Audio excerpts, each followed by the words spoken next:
Well, my topmost guest in the studio, Deputy Majority Whip, is in the studio, and we have Ahmed Ibrahim, and thanks for joining me. He's a member of Parliament for Banda, and how are you? Okay, on the front page of the Daily Graphic is a very tragic incident that happened, I guess so, over the last 24 hours, and it's been reported that lovers were killed by generator fumes, and we know ultimately it's because of the current crisis we're facing as a country. And this is not the first time that we've had lives being lost. We've had a fire incident that have also been attributed to the tripping of power as a result of the outages. Yeah, thank you very much, my good brother, and good morning to your cherished viewers. Clearly speaking, I think this issue, I heard it yesterday and I was very sad. And it's all as a result of the power outages, as we all know. But if you look at the kind of things that went on before this incident happened, caution was not taken. And I was told that a generator was sent to a bedroom. I don't know whether it was true or not. Well, that's the situation as it is. That's the situation as it is told. So how do we prevent? It has happened. So all I can say is my condolences to the family. But how can we prevent future occurrence of this? And maybe next time will it happen in this way or in another way? So I think as a nation or as a country, even though we've come to a very embarrassing situation, have we been able to educate ourselves or give some kind of orientation when it comes to fire safety, when it comes to caution, how generators should be handled? Because whether we like it or not, everybody is becoming a generator user. And using a generator, you don't need only mechanic or fire service personnel before. You don't need to be one of them before you can handle a generator. So what kind of caution should we give to the general public, as in case you are going to purchase a generator to use in your house? How do you put it out? How do you put it on? How do you put it off? Where do you station it? And where do you position it? These are some orientations that the citizens should be getting at this time. Now that, you know, we were not used to those things. It has just happened. Even because of the kind of lights of that we used to get, it was not as severe as this. But Ahmed, is it not the responsibility of the fire service and indeed concerted efforts by the stakeholders, if it's the ECG, etc., because well, they are supposed to be distributing the power, now the power is not coming, and people have to resort to alternatives, and so the education should be more concerted, and it's not being done adequately? Clearly speaking, you know, Ghana, when we talk of public education, normally we focus on only democratic education, civic education, and that kind, exactly. But I think it is high time, or it is about time we've diverted our attention. Especially when we know government is saying that the Dunso is not going to be over soon. I think there's a deadline that by end of this year, we should be gearing ourselves for it. But even if it is not even end of this year, I think every Ghanaian, it should be part of us to be able to orientate ourselves. It's for your own good. It's for man's own good. How to use, these are petty things that a citizen should be gathered with, so that you know how to put on generator, how to live your life. That makes you a complete citizen.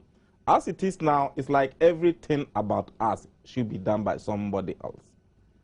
So we don't have a holistic living, whereby you yourself can do some petty things by yourself. All those things, you need to get the services of others. But if there is a proper public education, institutional public education, even beyond educating you, it will let you know the essence of those personnel and how you should give reciprocal respect to them. The Ministry of Interior must be able to, as part of their budgeting, it should not only be just procurement of fire tenders. In Parliament, if I tell you the amount of money that has gone into procuring fire tenders and all those equipment for the fire service, you marvel. But if even we had used even just 2 or 5 of those costs of procuring those fire tenders in allocating it for educating the public about how we can prevent or how we can put certain safety measures in place. Well, you're in Parliament. What are you doing about it? It has just, ideas come as and when we grow. It has just, when I heard it yesterday, that is what happened to me.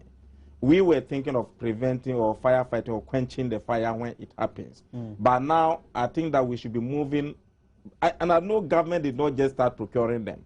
It was as a result of when the fire outbreak started coming out and government became so helpless that all that government needed to do at that time is to make sure that those fire tenders were in place, because the problem was, oh, then when the fire started, we called the fire service, there was no fire tender and those kind of things. Then government brought them. But now I think that the Minister of Interior should take it as a responsibility in budgeting. Very soon, government is going to bring a reviewed or a supplementary budget to Parliament. It is part of this, our meeting, the meeting that we have now. So clearly, I will plead that when we get to that point, government should make it as part of the budget for the Ministry of Interior, that's public education, so that every day, at least every week, the FM stations, the TV stations, and all those things, even multimedia alone, you can give a proper orientation. You can use even 1 or 2 weeks to give proper public education about safety measures or how to make sure that you prevent certain petty fires from happening to the generality of the Ghanaian citizens. People cook on market. People prepare their food in the market. Even when people sleep in the market, people light candles and all those things. And all these without caution. Exactly. But when fire outbreak comes, sometimes we attribute it to some superstitious things that... And no. Now these days, when the fire outbreaks happen, that's why those happening in the homes and offices, we attribute it to... We used not outages. to. We used not to, but I think now we have no... now we are becoming very empirical, right. And I think that is the best way to do it. But in talking about the energy... what has happened, in fact, it's very tragic. Very tragic. In fact, I'm very sad when I heard it. Again, this young couple, and Sandra and Frank, very tragic incident. Beautiful couple, I believe. Okay, but we're told that now power budgets and the deal for the power budgets to come in is ready, and they could be ready as early as next week. And we're having all these assurances from the minister. Your government seems to be promising a lot these days. No, clearly. Well, they've been doing that the last 2 years. Promises. Ghanaians call it promises, but I don't call it promise. And for 2 years, when consistently the promises about when the energy crisis will curtail leadership is all have not been fulfilled. We are all part of the energy crisis. That one I've never run away from. That we caused the energy crisis, our government, citizenry. Successive government and politicians, especially clearly speaking, no political party or no politician can run away Absolve from this itself. energy. Exactly. Clearly speaking, is because if you are to trace it, and the tracing of the power crisis is what always brings us into the blame game. You shift it to me, I shift it to you. And that is why none of us, no political party in this country can run away. Maybe it may, apart from the CPP, they have not gotten the opportunity, or the PNC. But as for MPP, NDC, we have not gotten a concrete laid down strategic policy, incremental policy, as energy demands keeps on increasing. But it's something we cannot run away from. But besides that, this current energy minister or power minister, some of us started as far back as 2009. Clamoring for what has happened, like breaking the former Minister of Energy and Petroleum into two and giving... What difference would it make? Or is it making? Now there is some kind of total concentration on power. The situation is worse. Roland, if you were to be the Minister for Energy and Petroleum and look at the kind of resources that emanate from petroleum, definitely your attention will be focused there. So that's what has been happening. Exactly. The Energy Minister had been focusing his attention solely on the petroleum and oil and gas. I mean, there will be focus. Has it been a concern? Has it been a concern for the party and government? When we strike, that government's appointee, who is the energy minister, consistently has been focusing on one side of the sector, oil and gas, and living power. You yourself, even the media, what message didn't you send about Ghana getting oil? That the media is now the cause. The minister has a mandate. That's what I'm telling you. As a country, you're supposed to meet certain KPIs. As a country, when we struck oil, the attention, oh, Ghana, we've gotten oil. Ghana has gotten... So it's like we were so obsessed with getting oil. And therefore, what I'm saying is, even the Petroleum Exploration and Management Bill that were into Parliament, the highest amendment so far, about over 300 amendments, it's like all if Parliament, where the attention was, how do we make sure that this doesn't happen, this doesn't happen? So it's like we were so buried into that activity. That's what I'm saying.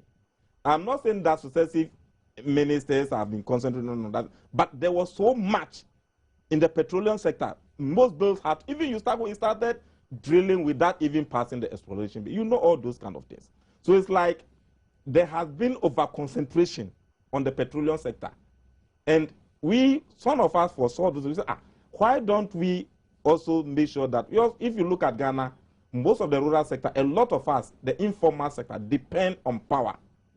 So if there is no concentration on power, it's like the revenue that will be accruing from the petroleum sector will be, make sure that it will be offset, or it will be set off by the kind of negatives that will be recorded in the informal sector. Because hairdressers, barbers, and all those kind of things are going to be affected negatively. So let's make sure that there's that decoupling. So the current Minister for Power has started with some kind of vigor and some kind of concentration. And therefore, when he gave his deadline, if by the end of this year, he's not able to arrest the power outages, he himself will resign. Some of us had the confidence that, this man had done his calculation very well. He has spoken to the powers that be. All the necessary consideration had been taken into place. Mr. Ahmed Ibrahim, do you know you are making very indictful comments as far as the competency of the energy minister to have been in a position to improve the situation when he was fully responsible for both sectors?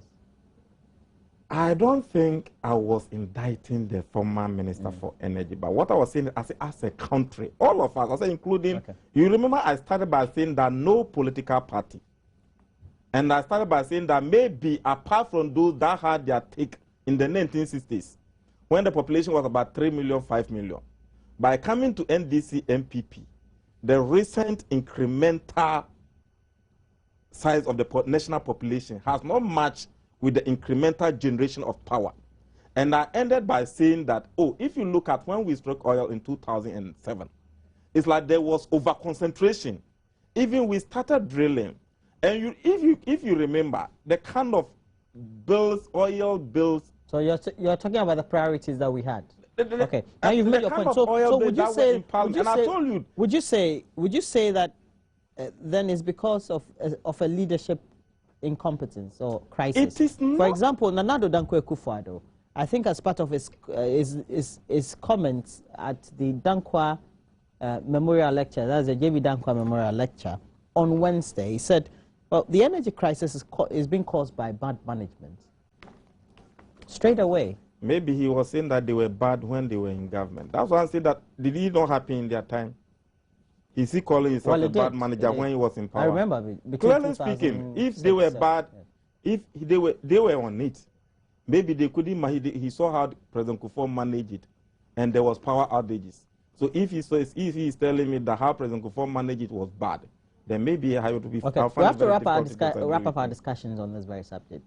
Do you think that the current steps being taken by government, and now we're going to have, for the immediate resolution of the current crisis, power badges that could be ready in the next few weeks or in the next few months, is that the best way to resolve it?